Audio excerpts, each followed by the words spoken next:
Ágora. Um assunto, dois pontos de vista. O debate na Euronews. Dois jornalistas acreditados junto da Comissão Europeia, dois pontos de vista diferentes sobre a continuidade ou não de Durão Barroso na presidência da Comissão. De um lado, o correspondente do francês Libération mais cético. Do outro, o correspondente do The Economist mais contemplativo. Eles cruzam argumentos sobre o futuro da Europa e do perfil que cada um deles deseja para o próximo presidente da Comissão. O debate em Ágora. O Parlamento Europeu pourrait s'opposer pour la première fois, je dirais.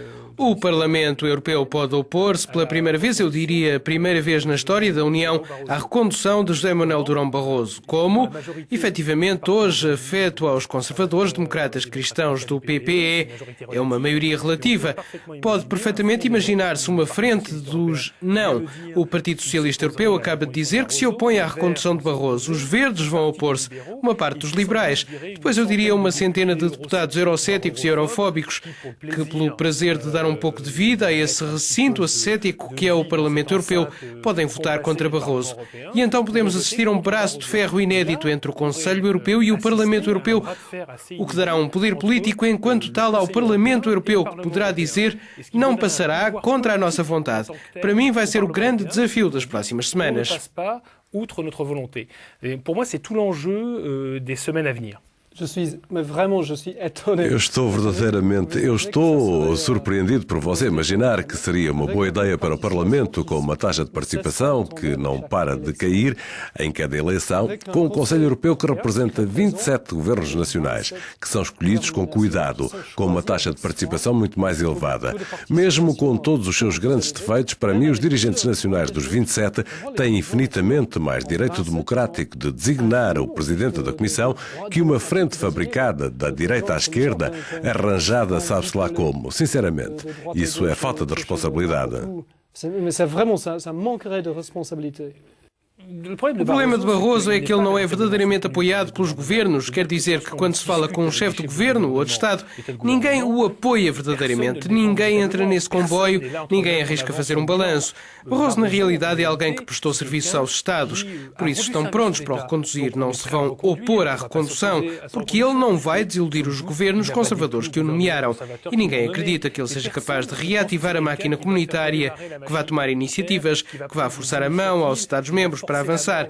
Então, desse ponto de vista, eu posso compreender que ele agrada aos britânicos. Quer dizer que, para o futuro da Europa, um homem como Barroso não é, efetivamente, uma boa escolha. O que você não suporta no Barroso é que, para ele, e esta é para mim a principal razão pela qual eu gosto dele, para ele, a Europa e os Estados-nação não se opõem. Ele pensa que a Europa pode passar pelos Estados-nação. Você...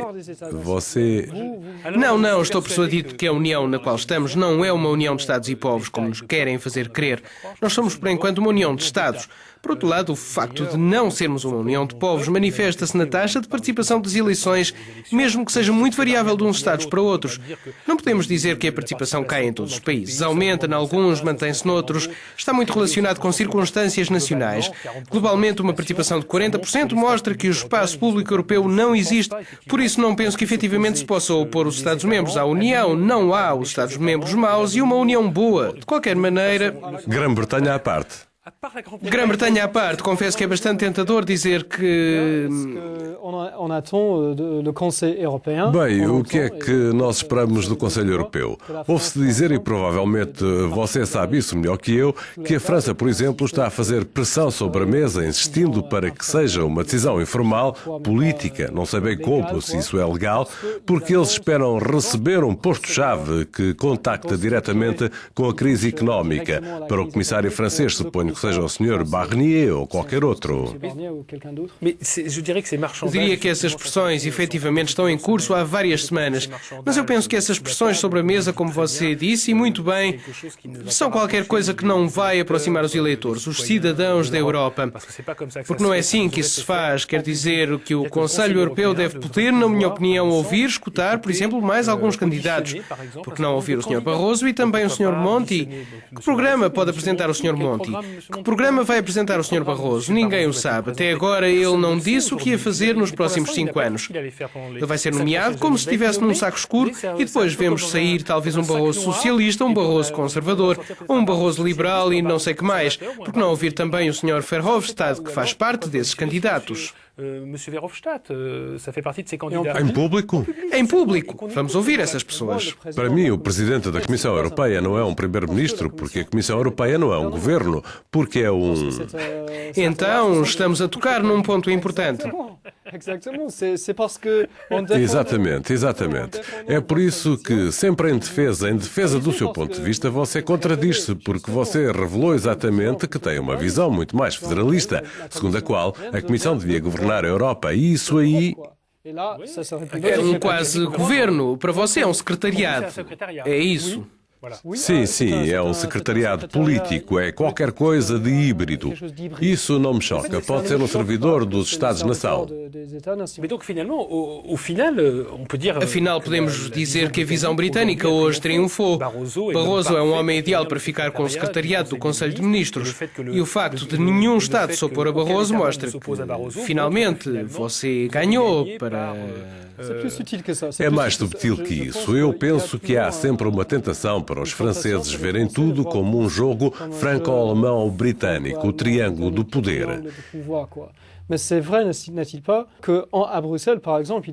Isso é verdade, não é? Em Bruxelas não há mais que pequenos Estados que não ficaram muito contentes, por exemplo, durante a presidência francesa. Imaginaram-se um pouco sobre o rolo compressor do Sr. Sarkozy. É uma tradição, é a Comissão Europeia que os defende. E o Sr. Barroso talvez não esteja de acordo, mas para mim é muito importante que ele seja português.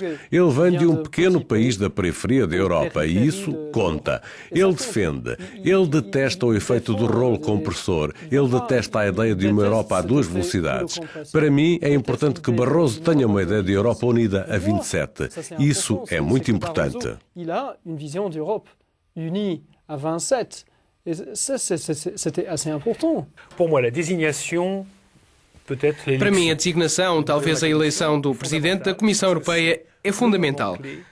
Porque é um momento-chave para podermos pôr sobre a mesa um certo número de questões económicas que nos preocupam. Se não se faz esse debate agora, nunca mais se fará.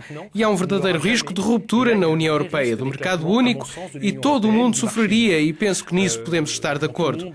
The Economist e o Libération.